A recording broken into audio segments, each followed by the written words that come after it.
El cambio climático no tiene ningún sentido real. Lo que pasa es que las instituciones de Naciones Unidas incorporan estos dos elementos, cambio climático, y cambiarlo iba a suponer un problema, sobre todo de transmisión del conocimiento y de propaganda. Pero el cambio climático es que el clima cambia. Pues claro que cambia constantemente, desde que el clima es clima, desde que el mundo es mundo y la Tierra existe. No significa nada, pero para los que lo utilizan con mala intención, el cambio climático sería un fenómeno nuevo que nunca habría tenido existencia. Además, antropogénico, que esa es una palabra muy divertida, es decir, generada por el hombre y, por supuesto, letal. Es decir, nos vamos a morir todos. Parecen ignorar que nos vamos a morir todos, pero bueno, en cualquier caso, pues así es.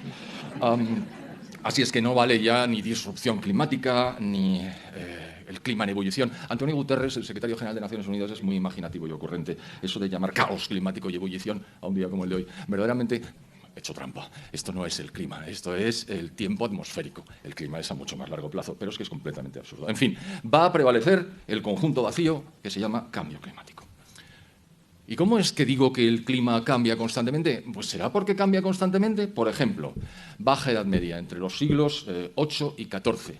Hubo un periodo de grave calentamiento, tan grave que la población de Europa se multiplicó por 3, tan grave que toda Escandinavia era cultivable. Los que conocen Escandinavia se darán cuenta de lo que eso significa.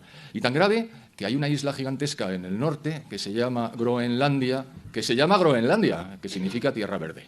¿Por qué? Porque era verde, por ese calorcillo. Pero luego llegó un decaimiento de las temperaturas fuerte, al que se llamó la pequeña edad de hielo, y que tuvo lugar entre los siglos XV y XIX aproximadamente. El descenso de temperaturas que se inició con brusquedad provocó que las vides de Inglaterra, los viñedos, desaparecieran, que bajara el paralelo de producción de cereales, que los glaciares aumentaran en tamaño y que los ríos centroeuropeos, incluso el Támesis, se congelaran con relativa frecuencia. Y en 1850 empiezan a subir las temperaturas. ¿Y por qué insisto en 1850? Porque los calentólogos cogen esa fecha, la de que empiezan a subir las temperaturas, para decir, ¿veis? El ser humano está, con su actividad industrial y agraria, están calentando el clima de la Tierra a través de las emisiones de CO2. Pero lo que pasó es que, tal y como había habido una subida de temperatura en el Imperio Romano, en primer lugar, en segundo lugar, en la Edad Media, y en tercer lugar, a partir de 1850, estos son movimientos naturales del clima. El clima cambia. En el siglo XX, el incremento de temperaturas de la atmósfera ha sido de 0,6 grados centígrados en 100 años. Tampoco parece una crisis climática muy fuerte, pero ahí ha empezado el baile, precisamente en esa época. Ahora la Tierra es ligeramente más cálida que antes, pero no se sabe muy bien por qué, la verdad. Y dentro del siglo XX hubo calentamientos y enfriamientos que tampoco sabemos a qué obedecen, puesto que el elemento fundamental que argumentan las personas que sustentan la hipótesis del cambio climático es que es el CO2 en su constante aumento como consecuencia de la actividad del ser humano el que estaba provocando las variaciones al alza de temperaturas. Pero si en el propio siglo XX ha habido dientes de sierra, mientras el CO2 subía incesantemente, las temperaturas subían y bajaban absolutamente al margen del CO2, que probablemente no les gusta nada. Bueno, pues antes de 1998 no se había materializado una sistemática presentación del cambio climático como responsable. Los científicos decían que la temperatura había experimentado cambios siempre. Curiosamente, desde 1998 hasta 2015 y desde 2016 hasta 2023, la temperatura de la atmósfera se ha incrementado 0 grados centígrados. Y ya les digo yo que el crecimiento del CO2 se ha mantenido con los ritmos habituales. Es decir, esta correlación, más aún, esta causación que esta gente quiere imponernos, es decir, como el CO2 está calentando la atmósfera, reduzcamos el CO2, no para todos, ya lo veremos luego, reduzcamos el CO2, es algo que es del todo insostenible y no refleja la realidad. He dejado un hueco entre 2015 y 2017. ¿Qué pasó? Que vino el Niño. ¿Y quién es el Niño? Pues el antagonista de la Niña. ¿Y quién es el Niño? Bueno, es el responsable del calentamiento de las capas superiores del agua en el Pacífico Oriental. No está teniendo lugar ningún calentamiento global ni peligroso, ni pacífico, ni nada. Y aunque no lo tengo escrito, aprovecho para decirles que si hay algo peligroso, es el enfriamiento. El enfriamiento acabaría con todos nosotros con mucha facilidad. Ayer, que estaba haciendo una presentación en la radio, estuve comentando que se ha establecido, y nadie lo discute, que la gente en todo el mundo muere 10 veces más por frío que por calor. Y eso no se discute porque es exactamente así, es un hecho. Y entonces la persona que me estaba entrevistando dice, perdona, acaba de salir un dato nuevo, no son 10 veces, son 20 veces más. Es decir, la gente se muere de frío, difícilmente se muere de calor. Pero eso sí, en los medios de comunicación de masas verán constantemente el golpe de calor acabó con Periquito que estaba trabajando en el exterior cuando la temperatura... Y es verdad, hay que protegerse, el golpe de calor es peligroso, pero eso no tiene nada que ver con el clima, solo faltaba. ¿Dónde empieza todo esto? En el efecto invernadero. ¿Qué es el efecto invernadero? El que nos da la vida. Si no hubiera en la Tierra efecto invernadero, que está inducido por los gases de efecto invernadero, la temperatura media sería de 17 bajo cero. A 17 grados bajo cero no habría vida. Afortunadamente contamos con los gases de efecto invernadero, el primero de los cuales, el más importante, que es el 95% de todos los gases de efecto invernadero, es el vapor de agua. Y en segundo lugar, el CO2. El vapor de agua es el 95% de la totalidad de los gases. Luego está el CO2 con 3,7 y luego está, esto lo ha mencionado don Alberto Bárcenas al hablar de las vacas, el metano, el óxido nitroso, los clorofluorocarbonos, pero son no trazas, pero casi testimoniales.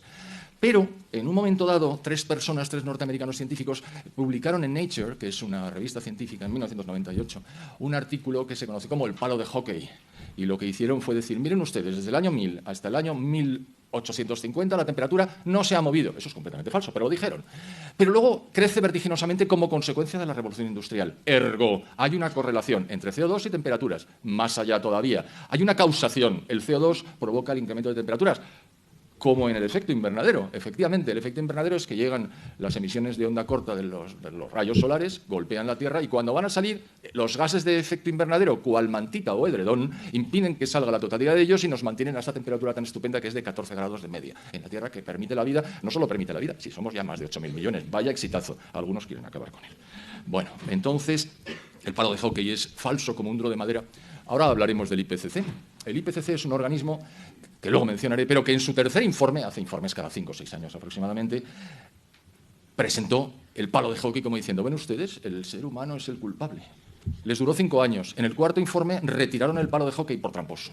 Hasta el IPCC, que es el epítome de la trampa organizada por Naciones Unidas, ha retirado el palo de hockey por falso. Casi no voy a profundizar. Pero ¿y el CO2? El CO2 está aquí. Ustedes lo saben. Bueno, perdonen, el CO2 está aquí. La concentración de CO2 en la atmósfera es de 424 partes por millón. Aquí hay entre 2.000 y 3.000 y si seguimos con la puerta cerrada, 4.000. ¿Algún problema? Ninguno. ¿Saben cuál es la concentración del CO2 en nuestros pulmones? 40.000 partes por millón. Así es que no les metan miedo con el CO2, que daño no les va a hacer. No va a hacer daño, pero va a subir la temperatura. No, pues la temperatura no hay correlación entre incremento de CO2 e incremento de temperaturas. Lástima que no tengo aquí el PowerPoint donde aparecen los gráficos que son definitivos, pero bueno, no tiene mayor importancia. Bueno, por cierto, el propio IPCC, en su tercer informe, famoso tercer informe, donde apareció el palo de hockey, también decía cuál era el porcentaje de CO2 antropogénico que estaba dentro de la totalidad del CO2, que a su vez es el 3,7 de los gases de efecto invernadero. ¿Y qué dijo el IPCC? Aquí lo veo. Porcentaje natural del dióxido de carbono, 97,1%. Porcentaje antropogénico, 2,9%. Pero es el humano el que está calentando la temperatura, el natural no. ¿Qué pasa? ¿Que son distintos? No, las moléculas son las mismas. ¿Y entonces cómo pretende usted que yo me crea esto? Es muy fácil. También ha desaparecido ese cuadro de los registros del IPCC. Bien, así es que queda claro y que debe quedar muy claro que no hay ninguna correlación entre CO2 e incremento de temperaturas. Lo que sí es un elemento fundamental y decisivo es precisamente el vapor de agua, es decir, el 90% de los gases de efecto invernadero. Y además, el forzamiento del vapor de agua es mayor, este palabra lo explico ahora, mayor que el del CO2. ¿Qué es el forzamiento? La capacidad de calentar que tiene una molécula de agua en comparación con una molécula de CO2. ¿Cuál es la que más, de todos los gases de efecto invernadero, cuál es el gas que más forzamiento tiene? El óxido nitroso. ¿Y cómo lo sabe usted? Y bueno, ese es el gas de la risa, es decir, que se utiliza a veces para hacer contra su voluntad reír a la gente, pero sobre todo es el que impele los cohetes que se lanzan a la atmósfera. Es una enorme capacidad de calentamiento la que tiene y por eso lo utilizan. Bueno, y si esto no hay por dónde cogerlo, y si es una mentira enorme, ¿por qué ha tenido éxito? ¿Por qué ha colado? Es decir, ¿por qué la gente piensa que efectivamente estas emisiones de CO2 que estamos realizando, no todo el mundo evidentemente, pero ¿por qué es tan predominante? Pues por varias razones. La primera es porque es muy sencillo. Todo el mundo entiende que es un invernadero. Un invernadero es una cosa de cristal donde se pone, entra el sol, se mantiene la temperatura interior y las plantas crecen. Y crecen mucho mejor que fuera. ¿De cuándo acá los holandeses iban a producir tomates con el clima que tienen si no fuera por los invernaderos que utilizan? Es más, ¿qué introducen en los invernaderos para que los tomates crezcan mejor? CO2. ¿Por qué? Porque el CO2 es el elixir de la vida. Sin el CO2 estábamos todos muertos. Anda, no exagere, ¿cómo? Si nuestro nivel de CO2 en la atmósfera estuviera por debajo de 150 partes por millón, las plantas morirían y con ellas todos nosotros. Efectivamente, como dicen los neomalthusianos, nos vamos a morir todos, pero afortunadamente el CO2 crece. Hemos estado a punto de alcanzar en la última glaciación las 150 partes por millón, pero afortunadamente la cosa no llegó a tanto. Así es que, idea sencilla e intuitiva, un apoyo monstruoso por parte...